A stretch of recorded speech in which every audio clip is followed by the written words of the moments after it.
the Jews decided that they were going to rise up against the Roman power and try to overthrow it and establish their own nation. Now, suppose for a moment that there was a segment of the population in the United States, let's say the Mexicans in Texas or something, all banded together and tried to rise up against the United States. And they were fighting against the United States, but the United States came in and overthrew them. And there was all kinds of trouble and turmoil, loss of life. Thousands of people died as a result of that war. What do you think everyone's attitude would be toward Mexican culture in the United States after a war like that? Probably wouldn't be very positive, right? Well, in 70 A.D., the Jews had risen up against Rome. And so we can already see there was a tremendous amount of tension between Jews and Gentiles just by reading the book of Acts and other verses in the New Testament as well. But when that happened, there was even more persecution toward the Jews, and especially toward anything that made you look Jewish. And of course, Sabbath keeping and keeping commandments like kosher and different things would make you look very Jewish. And especially if you wore tassels and did other things that Yahweh had commanded in the law. And so there was a tremendous amount of societal pressure to not come along in the areas of the law that would make you look Jewish. And so they decided at some point that they were going to start meeting on the first day of the week, which was the day of the sun, which was more comfortable for Gentiles, since they did worship the sun, and instead of the Sabbath day. And they come up with a couple verses to give them an excuse, even though those verses never ever said that the Sabbath has been changed, and start meeting on that day instead.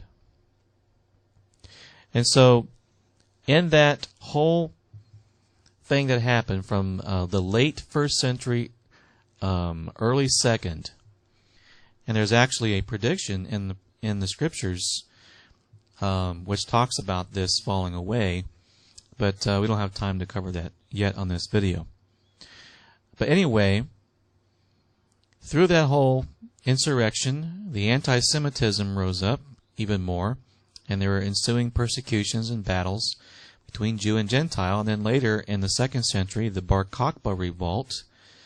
It was so bad and so many people had lost their lives that there was a tremendous amount of even more persecution between Jew and Gentile. So anything that looked Jewish, you were going to end up being persecuted for doing. In Romans chapter 11, verse 7 through 11, it says, Israel has not obtained what it seeks, but the elect have attained it, and the rest were blinded. What did it seek? It sought righteousness, right? It sought to have salvation. It sought to dwell in the promised land forever and ever. But Israel did not obtain it. Only the elect of Israel actually obtained it. Paul was a Jew. Peter was a Jew. James was a Jew. John, they all were Jews. And so the elect obtained it, but the rest were blinded. And it was actually predicted that was going to happen, just as it is written, Yahweh has given them a spirit of stupor, eyes that they should not see, and ears that they should not hear, to this very day. And David says, Let their table become a snare and a trap, a stumbling block and a recompense to them. Let their eyes be darkened so they do not see, and bow down their back always. I say then, have they stumbled that they should fall? Certainly not. But through their fall, to provoke them to jealousy, salvation has come to the Gentiles. Isn't that interesting? The reason why we have a situation where the Jews are blinded was so that the Gentiles would would receive salvation and provoke them to jealousy. Now let me ask you a question.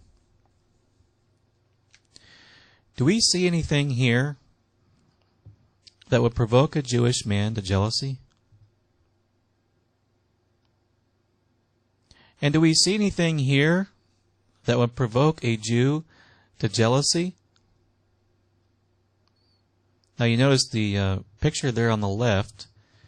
There's a sign in front of the building, big sign there, hog roast.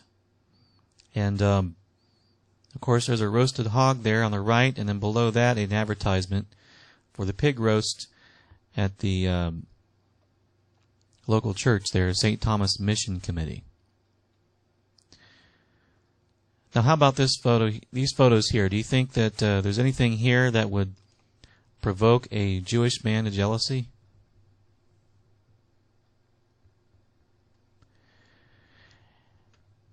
And on the right there is the it's called the Easter bunny. You know the origin of Easter, the actual word Easter. Let's look that up here. It says Easter. It says the Old English Easter from Ostron, a goddess of fertility and sunrise, whose feast was celebrated at the spring equinox. And so the very word Easter is the name of a goddess, the goddess of fertility, and that's why, rabbits, which are very fertile, are pretty common. The bunny rabbits, Easter rabbits, and the eggs, and so on. All for fertility symbols. You see anything here in Easter that would provoke a Jewish man to jealousy? Shouldn't we be keeping Passover, knowing that the Messiah himself is called our Passover, that was sacrificed for us? Absolutely.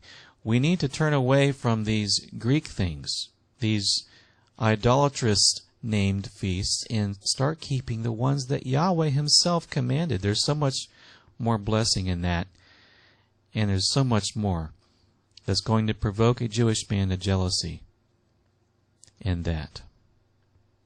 And as a result of people like us who are keeping these feasts, who are keeping the Sabbath day, who are returning to the Hebrew roots of our faith, and understanding that the Messiah was not Greek, he was Jewish, and that he lives in us and dwells in us, causing us to do the things that he did. Through that understanding, there are many Jews today who are starting to find the Messiah and are being provoked to jealousy. All these years of Christian tradition, and they've never really seen what the Messiah was actually like. He was a commandment keeper, not a commandment breaker. He was not a sinner. He was a perfect man who kept every one of the Father's commandments.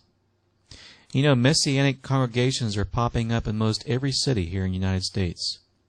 And there are also many in the land of Israel. You see, Christianity is a religion that has its origins in first century Judaism. And if we choose to separate ourselves from Jews and Jewish things, then we also need to separate ourselves from Peter, James, John, Mark, Matthew, and all the other Jewish believers of the first century. We have to separate ourselves from Paul, who was also Jewish. And if we reject things on the basis that they're Jewish, well, we have to refuse the Messiah too, because he was Jewish.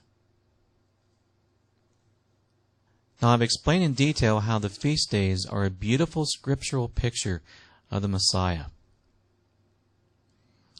Think back, the Passover, him being the lamb, the first fruits, him being the first fruits, the unleavened bread, our unleavened state when we partake of the Passover lamb, without sin, the giving of the Spirit and the giving of the law on Pentecost, the return of the Messiah with the Feast of Trumpets, the Messiah entering the Holy of Holies for us, so that we would receive atonement and our tabernacling with Yahweh forever and ever. Don't these sound like things that point to Him and things that we ought to be participating in because they do point to Him? Instead of saying, well, Messiah fulfilled all that, which I know He did, why don't we say because they point to Messiah, we ought to keep them? Because the Messiah did fulfill them, we need to fulfill them. Because we need to live as He lived. We need to do the things that He did. He kept every one of the Father's commands, and so should we. It was never intended to be ignored.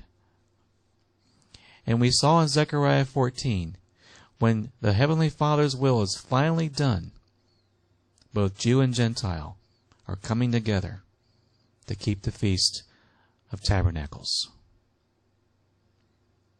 And so if the feast days are such a beautiful scriptural picture of the Messiah, why would we want to ignore them?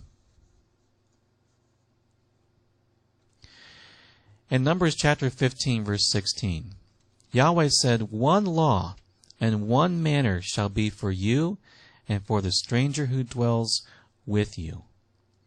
If we understand that one law is for Jew and Gentile, and we understand that these feasts and these observances point to the plan of salvation so beautifully, so much more than Christmas and Easter, which have their roots in idol worship rather than the Scriptures, then why would we want to ignore these things and cleave to things that are not from the Scriptures? Why would we not want to keep these things so that we might indeed provoke Israel to jealousy, which was the whole reason why Yahweh brought salvation to the Gentiles, that He might provoke them to jealousy? For you are all the children of Yahweh by faith in Messiah Yahshua. Galatians 3:26-29, for as many of you as have been baptized into Messiah have put on Messiah. There is neither Jew nor Greek. There is neither bond nor free. There is neither male nor female, for you are all one in the Messiah Yahshua. And that's beautiful.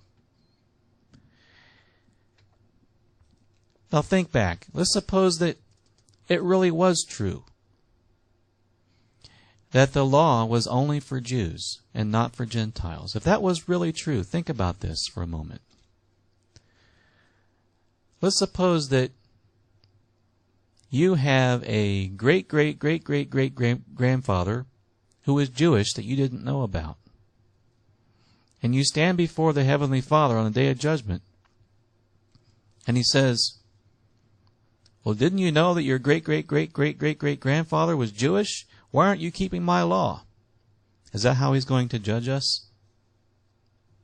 See, if we go by whether we are of Jewish heritage, what if there's just one Jewish man in our lineage we don't know about? Are we supposed to be focusing then on our genealogy, or are we just supposed to be focusing on the fact it's no longer we who live, it's the Jewish Messiah that lives in us?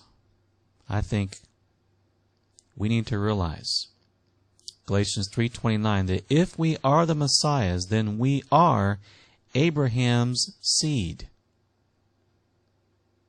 and heirs according to the promise. We're not Gentiles any longer. We are now Abraham's seed. In Ephesians chapter 2, verse 11, it says, therefore remember that you, once Gentiles, that is, at one time you were Gentiles, you're not anymore, once Gentiles in the flesh, who were called uncircumcision by what is called the circumcision made in the flesh by hands, at that time you were without the Messiah, being aliens from the